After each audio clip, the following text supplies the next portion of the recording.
when it was time to get on the cargo ship, the very last person that I spoke to in the port wasn't a police officer. He was trying to get another bribe out of me. In the struggle, I punched him in the face, and that led to me enduring one of the most painful withdrawals of my life in a 40-degree prison cell in the Kazakh steppe. That was a terrible, terrible experience, but it was also the beginning of my recovery. The early stages of sobriety came with a reckoning. Having had delirium tremens 4 or 5 times and being faced undoubtedly, unquestionably with death, the reckoning was it's either sobriety now or it's death. This is Hard Knocks Talks. What's up, Stu? How are you? Hello, Dan. It's good to see you.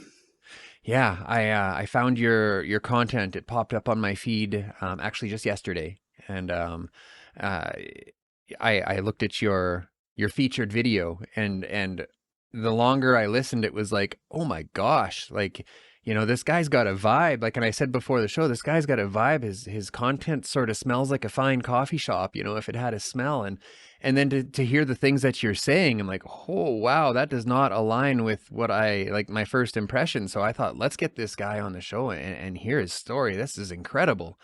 So I won't stand in the way of it too much. I'm happy to turn it over to you. But is there anything that you'd like to say before we get started?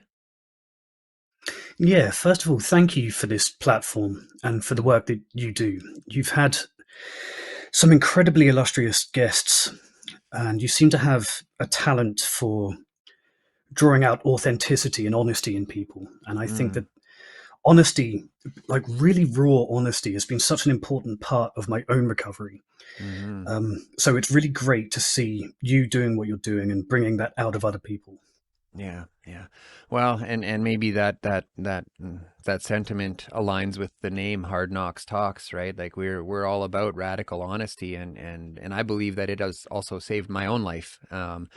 Just there's nowhere left to hide from the truth, and that's kind of where we need to be sometimes. So thank you for the kind words, and you know, why don't you get started? Why don't you tell us where your substance use began? It's something, I come from an Irish family, largely, and Irish families don't talk about mental health and even less about addiction. And it manifested, my first drink by choice was when I was about 11 or 12, and by the time I was 14, I was already a blackout drinker. And my surname is Nugent, so I grew up naturally with the nickname Nugget, or shortened to Nug. And in my friend group, the word Nug became a kind of euphemism for a certain threshold of drunkenness. And that stage of drunkenness became known as getting nugged.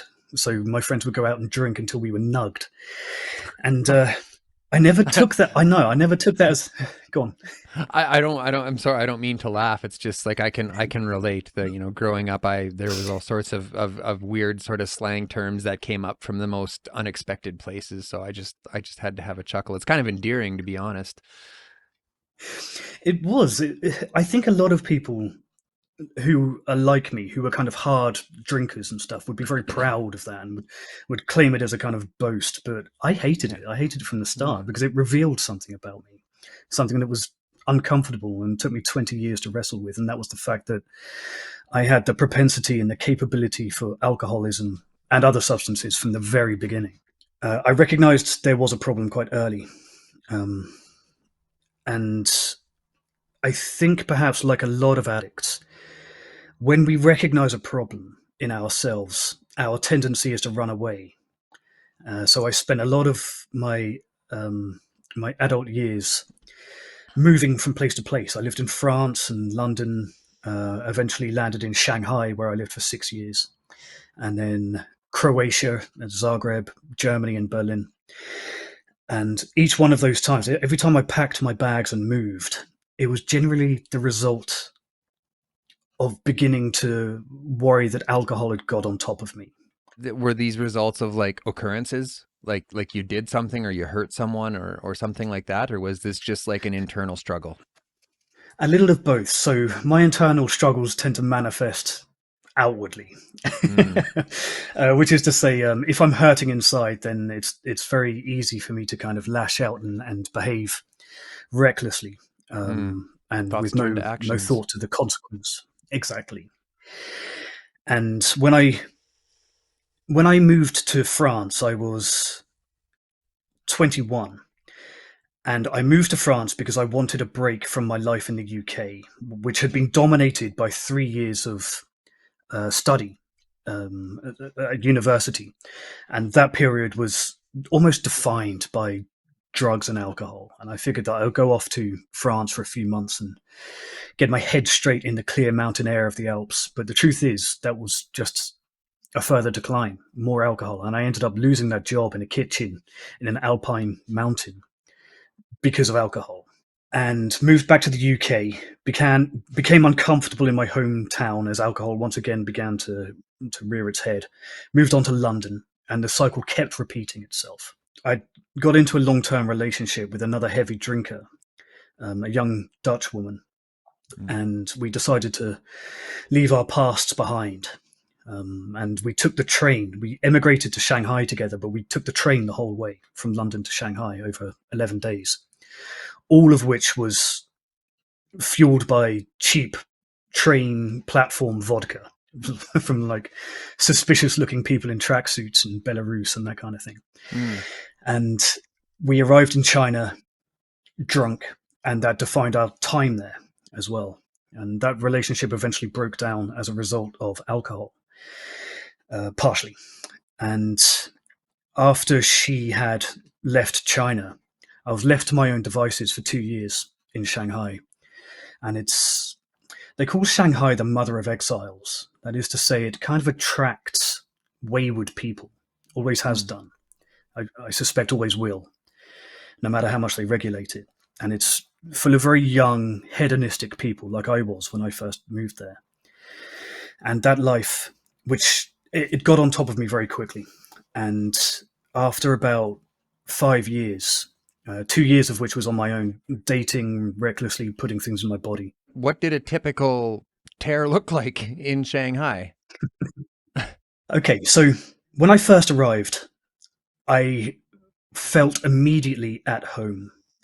The city is so large, like the delta in which Shanghai is based is the size of Portugal. So it's more than a city, it's more like a country. Mm. Population of 30 million people. And I come from the countryside. Arriving in that city, instead of feeling incredibly overwhelmed by it, I really fell in love with the anonymity that the sheer Mm. scale of the place afforded me. So I had a very good job. I was the global brand manager for an international luxury business. And it was very stable, and my reputation was very good in the company. So they allowed me some leeway, which meant that if I told them I needed some time to think, to go and be creative, they would Mm. allow me to do that. And I could go and sit in some anonymous smoky bar and play pool and hang out and get drunk. And they wouldn't really mind. It was a job that came with very little responsibility. And it allowed me the freedom to indulge some of the cliches you might expect of a Westerner new to Shanghai who was drinking heavily, which is to say there was a lot of alcohol, a lot of drugs, and a lot of sex. Mm. And by the end of it, it had stopped being fun and had become dark. By the end, I had drifted away from my social group and I was seeking isolation, even in that massive city. It was a mix of casual friends who you tolerate because they will enable your own drinking, and it was drug dealers, and it was casual sex all of it I wish had never happened. Waking up in strange places and having to rush to work the next morning, or waking up in a part of the city that I didn't recognize, or just, Mm.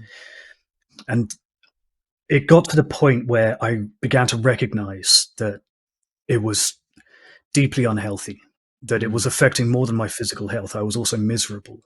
Mm-hmm. It wasn't making me happy.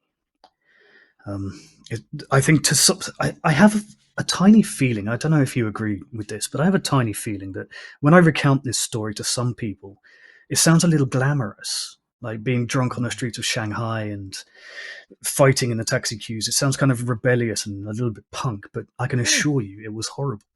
It sounds adventurous. I'll give it that. Every epic adventure has dragons to slay. So, Well, unfortunately, in my story, I was my own dragon, and I desperately needed to be slayed, I suppose. Yeah, the next part is where it really goes sideways. So I'd begun to recognize that I had a problem. I'd had no experience with withdrawal, like alcohol withdrawal at that point, because I'd been continuously drunk for the last 2-3 years or so. I hadn't stopped, and I knew that I felt a discomfort inside me, something gripping my chest. Every morning when I woke up, there would be a profound sense of emptiness, I think. And I decided that what I needed to do was to find a way to starve that out. At that point, I was still very naive. I had absolutely no insight into addiction or the importance of mental health. I was just riding the roller coaster the whole way. But because I felt something very unsettled within me, I decided that what I would do is cycle back to London from Shanghai and use that as an opportunity to kind of sweat out all of the poison that was in me, not recognizing that everywhere I go, there I am. yeah, And that was the plan at that time, was to cycle. it's ambitious. Yeah, it was. Everybody I told about it looked at me as though I was crazy. And I suspect they may have been right to a degree. Yeah, maybe. I took it very seriously. In fact, I'd been given this opportunity where my job was being moved from Shanghai to Zagreb in Croatia. And I resigned because I was in love with Shanghai and I didn't want to go home. But I told them that I wasn't going to take the job. I was just going to go and cycle the earth for a year or so. And my company were like, okay, great. I'll tell you what, we'll sponsor you and you can have your job at the other end. And they really fought for me. Wow. I don't take it for granted even now. But that was what happened is I bought a bike without ever riding it. I was about to embark on a 13,000 kilometer bike ride on a bike I'd never ridden. And the company that I worked for had it branded with their logos and that kind of thing. And I set off one day with no fanfare, no great glamour. I had barely looked at a map. I just knew that I had to head west. London's that way. Follow the sunset. London's that way, exactly. And that's exactly what happened. I packed all of my stuff into some bags, strapped them to my bike, and February 14th, 2018, I kind of wobbled off towards the horizon and made my merry way back towards London. And for a couple of months, it worked. I am surprised to say. For a lot of the journey across China, the journey was exactly what I had hoped it would be, which was full of incredible people and unbelievable humanity, the ability of people to be willing to help when you have a problem and wanting to try to communicate. And it was a real life-affirming journey. But eventually that would come to an end. By the time I'd got to Western China, which is a very diplomatically sensitive area, it became quite dangerous for me as a solo Western traveler. Xinjiang is an area that's very strictly controlled, and Westerners, you can't even go there alone now. I must have been one of the very last to do it. And while I was traveling that area alone on my bike, I would stop occasionally in a hotel, and the police would kick the door open and put guns in my face at 6 o'clock in the morning. And it became very scary. And then I had to rush for the border, and I was denied entry I was entering Central Asia, and I was denied entry to Tajikistan due to some movement of the Taliban. The border had been closed. And so I re-entered into Kyrgyzstan, slightly north, and there the drinking returned. So at that point, I was roughly, I suppose, halfway between Shanghai and London, and I'd already cycled something like, I don't know, 7,000 kilometers, and I was incredibly fit, really strong, and full of well-being and openness and to opportunity. And I crossed over into Kyrgyzstan, and then I had a very traumatic encounter with a snake as I was trying to cross a river. I won't bore you with the details, but I had to, for various reasons that aren't worth describing, I had to strip naked and carry 2 bags over my head across this fast-flowing river in the mountains. And as I was doing it, a snake appeared, and I dropped my bags, and as I stretched to grab them, I almost drowned. And I had a bottle of vodka in my bag that day, and when I clawed my way to the bank, I slumped down and opened the bottle of vodka, and for the first time in weeks and months, I just emptied the entire thing. And from that moment on, it was all downhill for me. It was a terrifying time after that. That sounds very like picturesque. I mean, the way that you're talking, it was a very traumatic experience, but crossing a river in the mountains, like, it must have been beautiful. It was heartbreakingly beautiful. Yeah, it was beautiful. I remember so much of those moments. There's a town that I stayed in somebody's house. Just a stranger just let me sleep in their house. A town called Saritash. And I remember I had emerged from the desert of China, scratched and scarred by the landscape. It was so harsh, and then immediately crossed the border and ascended into these mountains. And the air was so clean. And the very first peak where I stopped was at about 4,000 meters in altitude, and I was kind of hypoxic. The oxygen was a little bit low, so I was feeling very loved up anyway.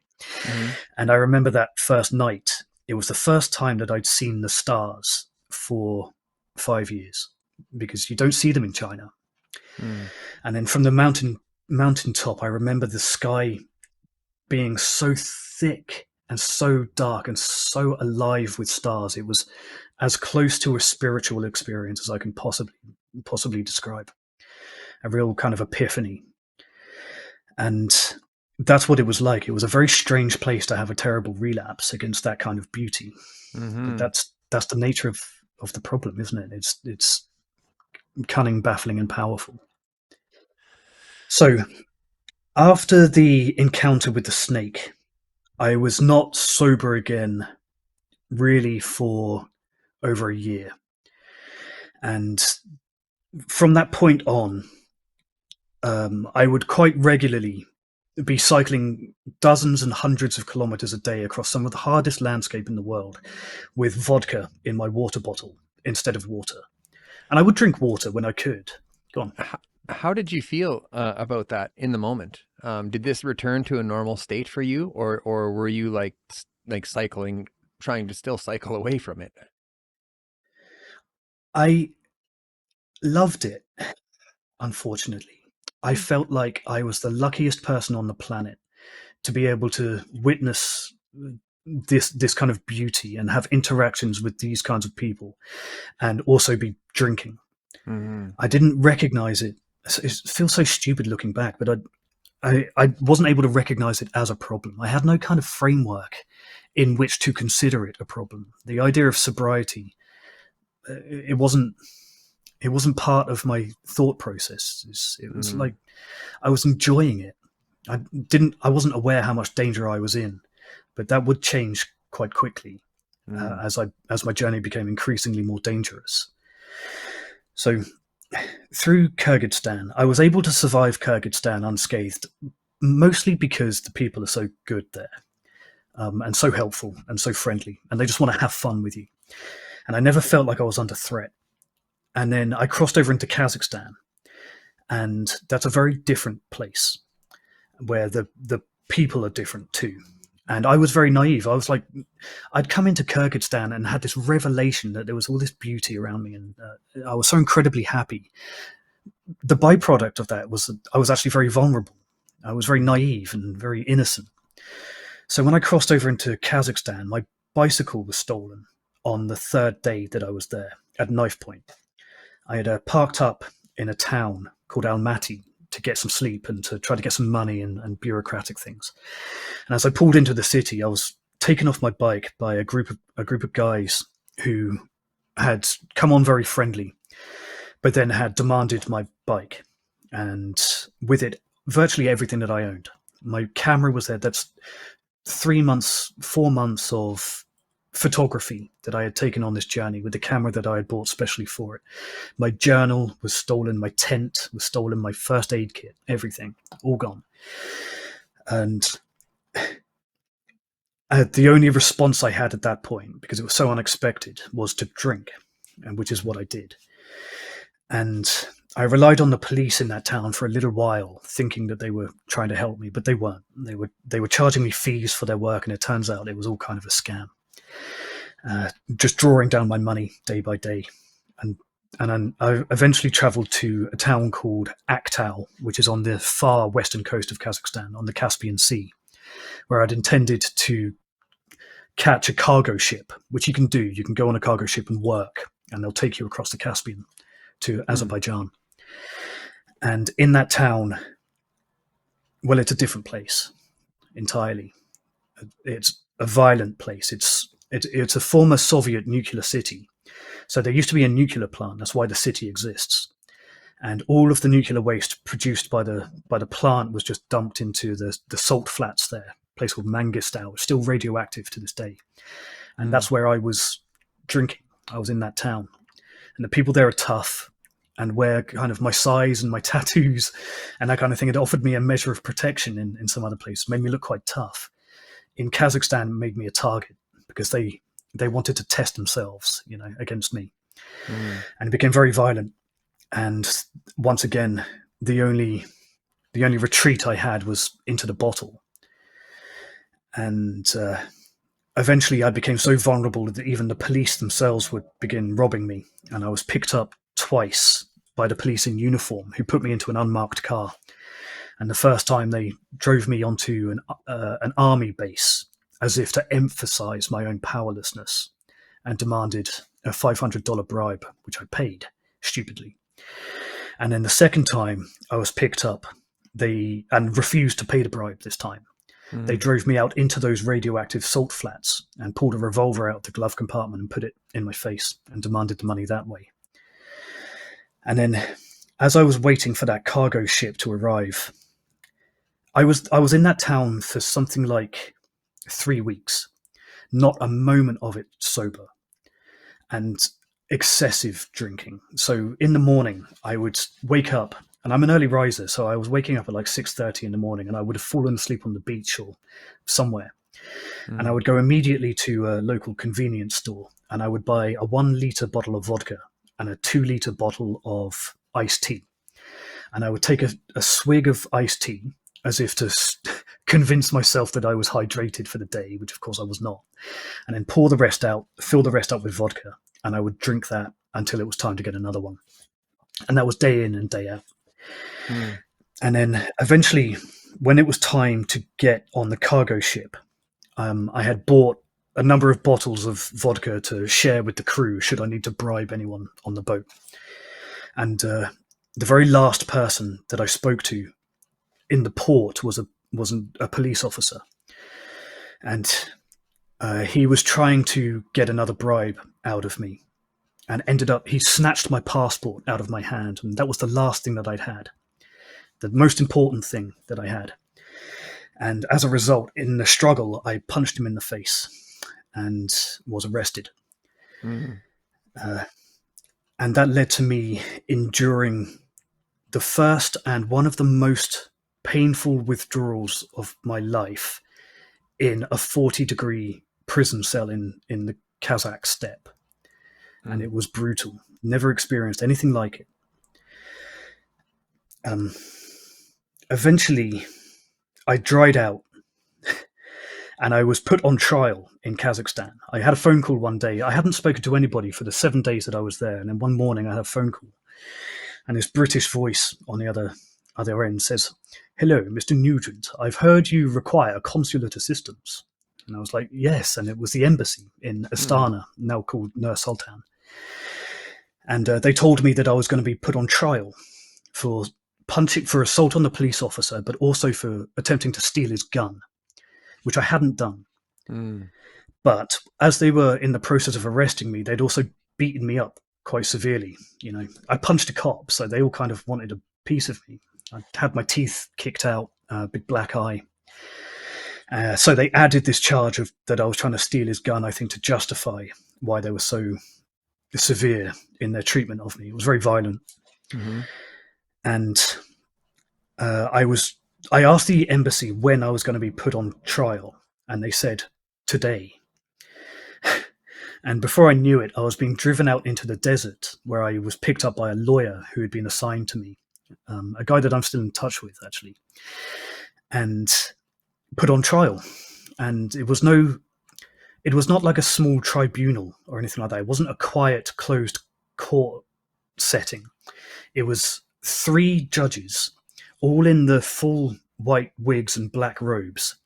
The courtroom, it wasn't like an office. It was like the House of Commons in there. It was all like walnut, and it was all very imposing.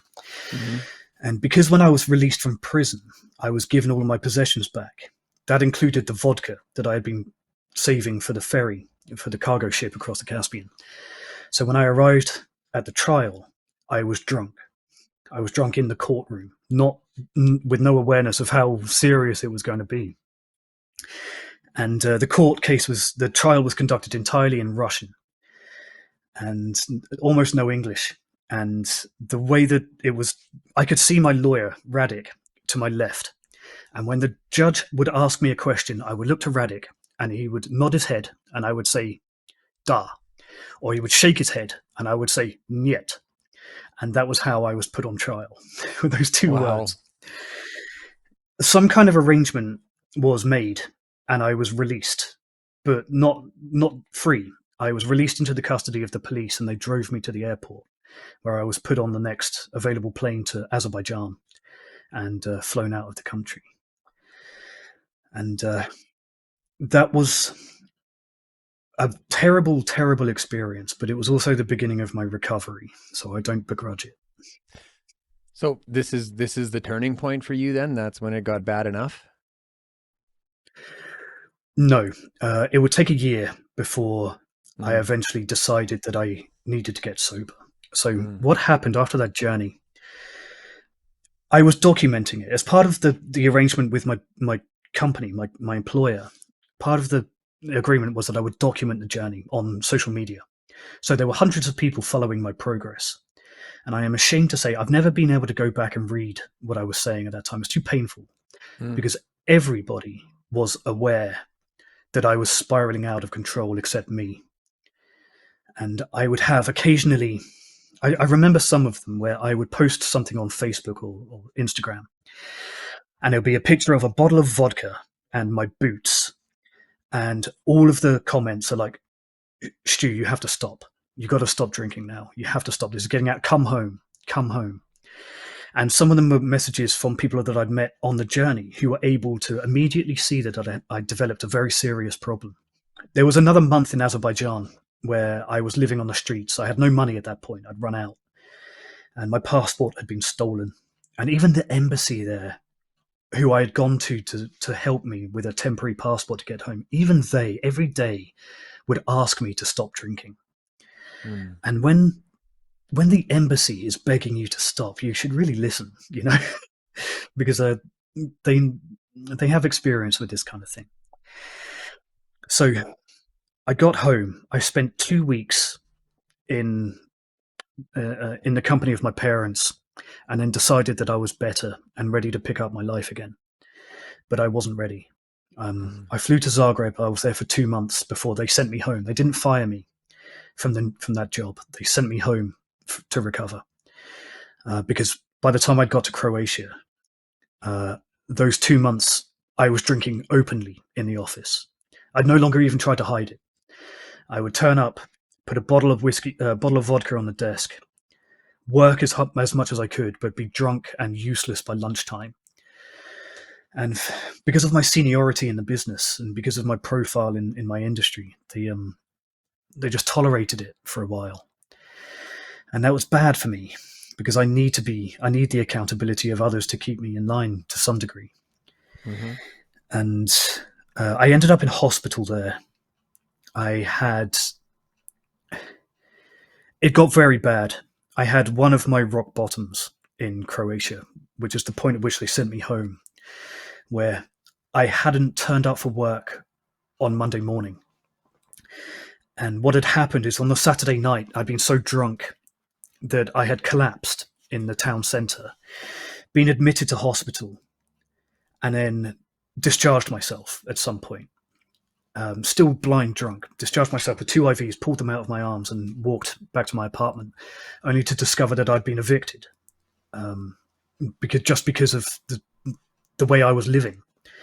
I was raucous and I was reckless and I was dirty and horrible, and the landlord had enough, even in 2 months. And I fell asleep as he was moving my stuff in carrier bags outside the door. I blacked out again, and when I woke up, my boss was standing there in the middle of the afternoon, and he had come to check on me and discovered me drunk just out of the hospital.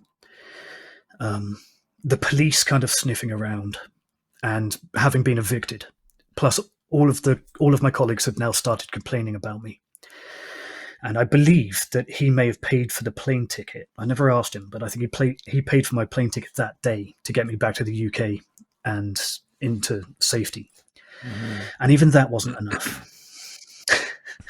So what they did is they moved me to a retaining contract where I was given the same salary, but just doing work as and when necessary.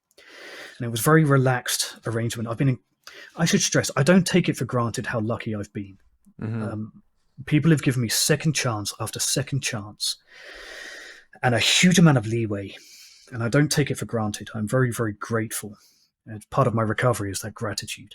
Mm-hmm. But because I was on a healthy salary and not doing very much, I rented a fishing cottage on the south of England and lived the dream of every writer of Irish heritage, which is I wrote a book about my experiences drunk. And I spent 7 months alone in a very remote cottage with nothing but my computer and about 1.5 liters of vodka every day for 7 months. Wow. And then one day the book was finished, so I thought at that time. And I knew that it was time to close the chapter on that period of my life. And that was the end of it. And I finished the last of the vodka and began organizing my life over the next. I had one day where I felt good. And then on the second day, I very quickly descended into extremely powerful delirium tremens, a complete detachment from reality. Mm-hmm. It was my first experience of it. In fact, it was the first time that I even knew anything about it. I think a lot of people consider delirium, they hear delirium tremens and they think of it as a very bad hangover. And because tremens sounds like tremors, it's just shakiness. Mm-hmm. But it's not. It's something more like a completely delusional, hallucinatory, psychotic break and a medical emergency. And at some point, someone called an ambulance for me. And I went to hospital. And that was kind of the beginning of my road to recovery. So I moved back in with my parents for a while. But after that period, I had a stint of about 3 years of sobriety. Through lockdown, actually, when most people were struggling through that terrible period. Mm-hmm. It was of benefit to me because I was still living in a very remote area. No pubs, no shops within walking distance. And that helped. And also the support of my family. And that kept me sober for a while until I thought I was safe enough to go and restart my life. And I moved to Berlin in Germany to pursue a job. and was sober for about 8 months before I had another period of relapses, which spanned about a year. And that was about, I don't know, nearly 2 years ago. So what was it then during that period that finally like convinced you that not only that you needed to change, but that you could change? It was two things that convinced me that I needed to.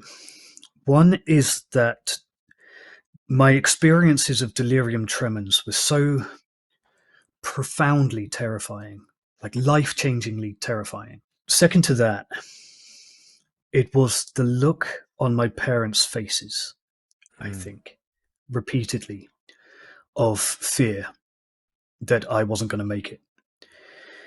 And I feel very responsible. I think in the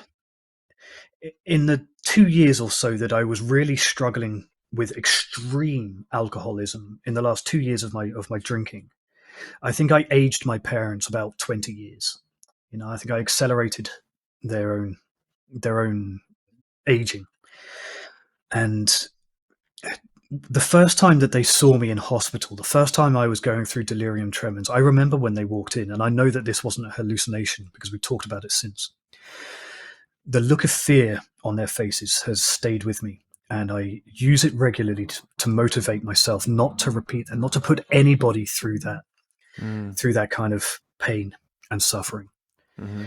And perhaps other people's pain and suffering is perhaps not the best motivator for sobriety. It doesn't feel very healthy when I say it, but I want them to be happy, Mm-hmm. That's what I want. And if that means I have to make sacrifices, if I have to change my life to do that, so be it. Yeah. Let's take a quick break here and learn a bit about today's sponsors.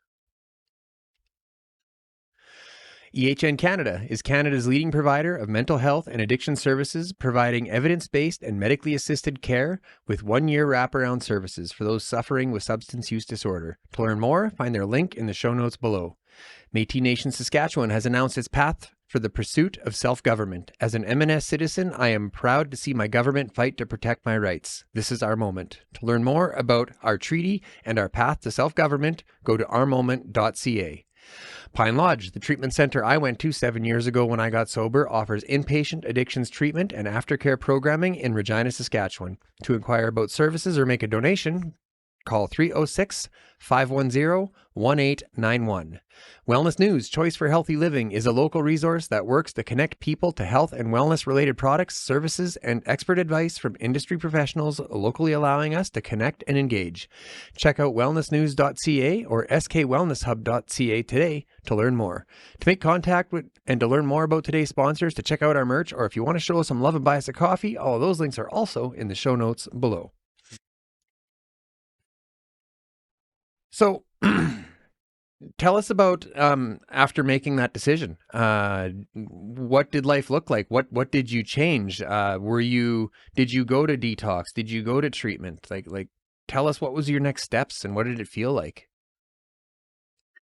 Okay, so I was admitted to a psych ward in Berlin, in Germany, more than once. Mm-hmm. Once by force. And a couple of other times by persuasion. And they, as a lot of these kinds of places do, they wanted to keep me for 28 days. And the very first time, I climbed the wall and escaped after about 2 days. And then after that, I never stayed on one more than 6 days. So the treatment that I got was actually psychiatric treatment rather than addiction treatment. And I went through detox in the hospital and then was moved to a psych ward. Just because of the nature of my withdrawals, they're so severe. The normal hospitals will give you the sedatives and the benzodiazepines that you need, but they can't deal with the kind of psychiatric delusional patterns of behavior that I was experiencing. So I would go through withdrawal briefly in hospital and then be moved to a psych ward. And they're deeply unpleasant places. Very, very scary. The psych ward that I was on in Berlin is notorious for being where the Berlin police will dump people too unstable for jail, and they end up on this ward. So there's a lot of people like that, and then there's a couple of people like me who were there to go through withdrawal and delirium tremens and various other alcoholic hallucinosis and that kind of thing. But as far as like a full-time detox or rehab or treatment center, I've never done it. I'd always been on the fringe of AA. So in the lockdown period, and that long stint of sobriety I had in the first place, I'd been joining online meetings. Mm-hmm. And then when I arrived in Berlin, it was possible to go to in-person meetings.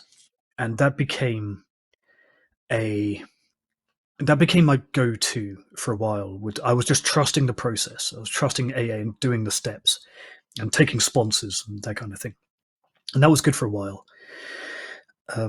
Ultimately, I drifted away slightly. I still keep one foot in. I'm currently in the UK, and my local AA group here is really good. It's full of very big characters and very, very friendly and welcoming. But the early stages of sobriety for me, of long-term sobriety, came with a reckoning. More than a treatment, it came with a reckoning. Having had delirium tremens 4 or 5 times and being faced undoubtedly, unquestionably with death more than once during those processes, the reckoning was it's either sobriety now or it's death. And I used that as I found ways to make myself happy. I took a lot of the tools that I use in AA and kind of wound them into my daily life. And that's what's keeping me sober at the moment. Plus my YouTube channel, which is unbelievably a hugely positive influence on my sobriety. The one thing that is unexpected about the process of emerging from delirium tremens and alcohol withdrawal in general is that it triggers a fight or flight response. Once the main symptoms have settled down into kind of background anxiety and depression, for me, it was also characterized by a very strong fight or flight response. And that made me want to run all the time.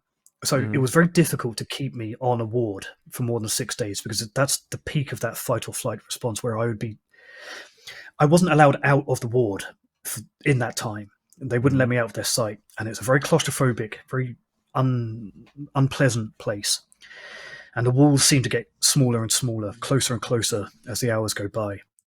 And on the 5th day, I would be striving to get out. And there's no legal obligation for them to keep me there. I can technically leave if I want to, which I did. I talked my way off that ward several times. And then I would be back on the streets. And for the first few days, I would think I was the most sober person on the planet, and this was it. I'm going to be sober forever. I'm going to teach everybody about sobriety in my hubris. But then within a couple of weeks or a couple of months, perhaps, the same cycle begins again.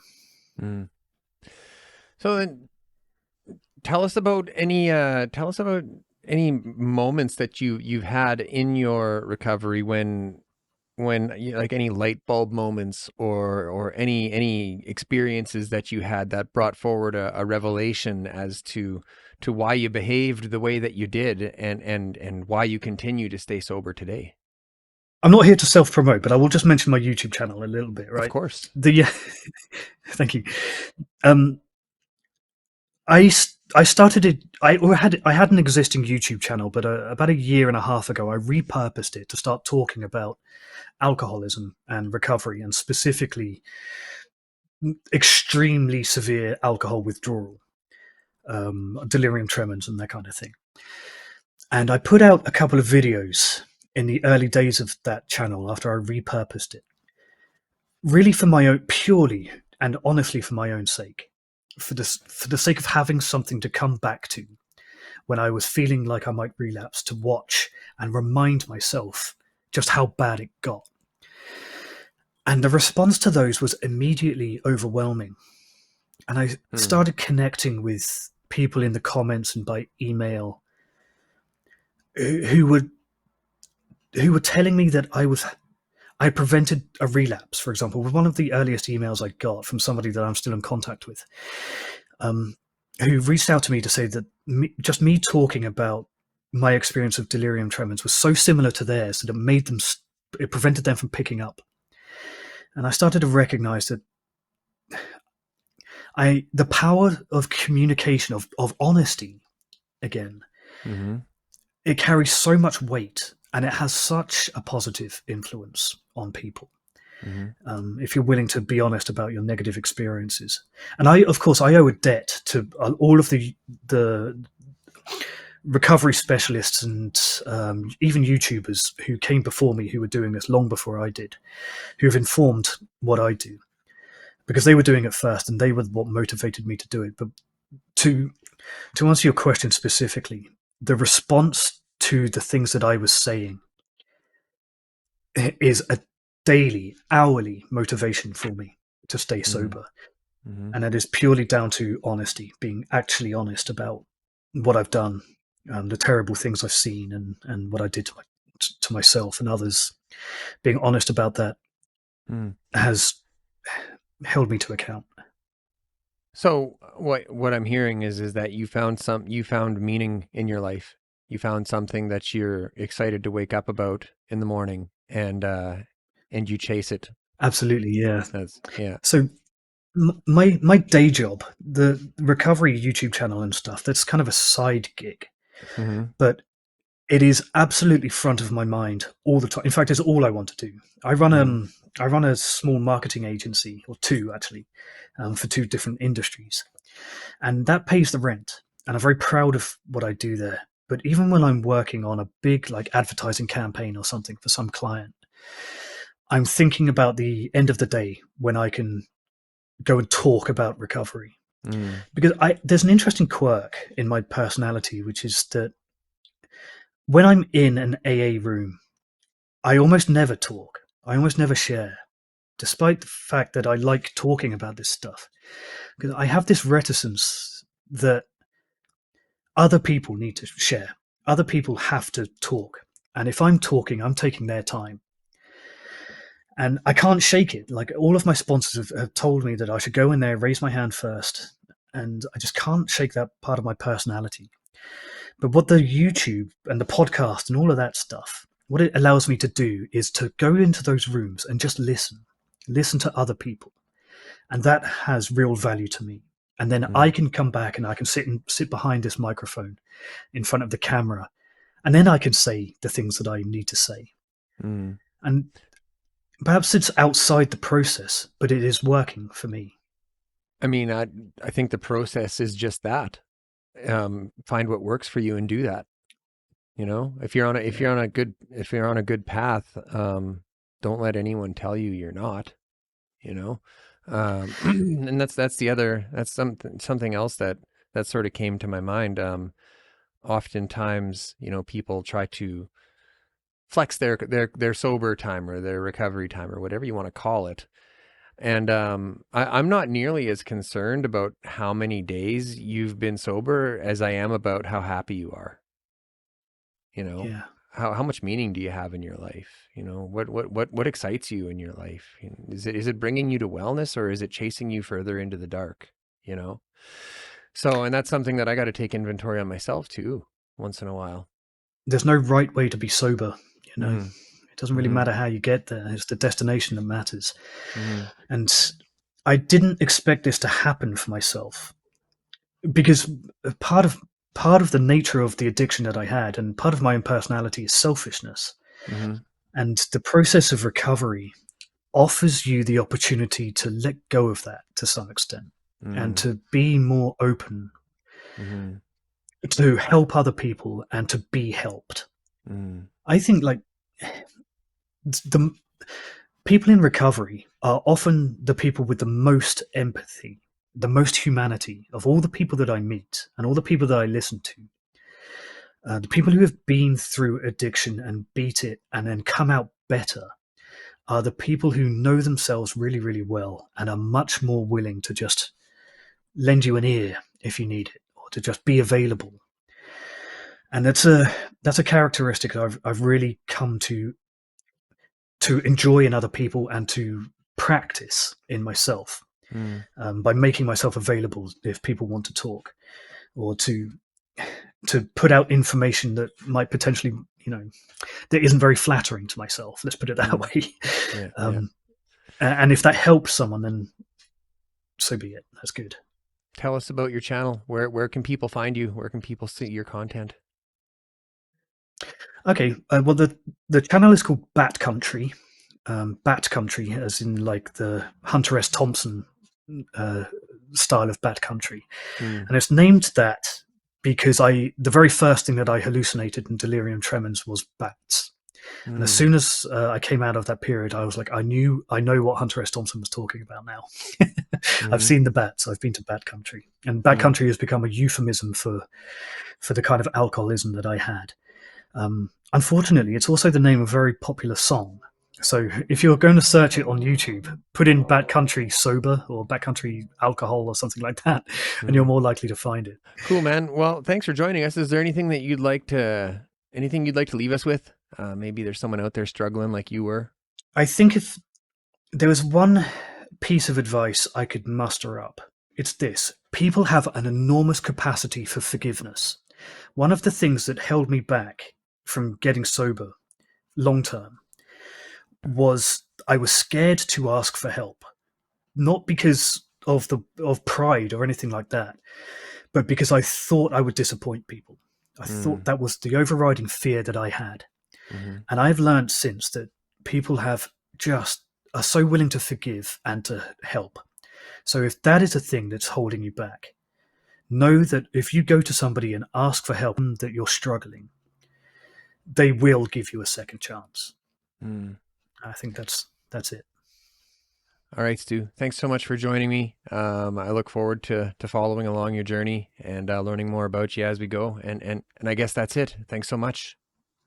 It's a pleasure. Thank you. Take care. Okay, if you got anything out of that, please hit that like button at the bottom of the screen. If you're not yet subscribed, please hit that subscribe button and leave us a comment. I'm all about fostering productive conversations about substance use, and I can't do it alone. So if this content got to you in any way, let us know. I want to hear about it. That's all I got. Take care. Say, this is Hard Knocks Talks.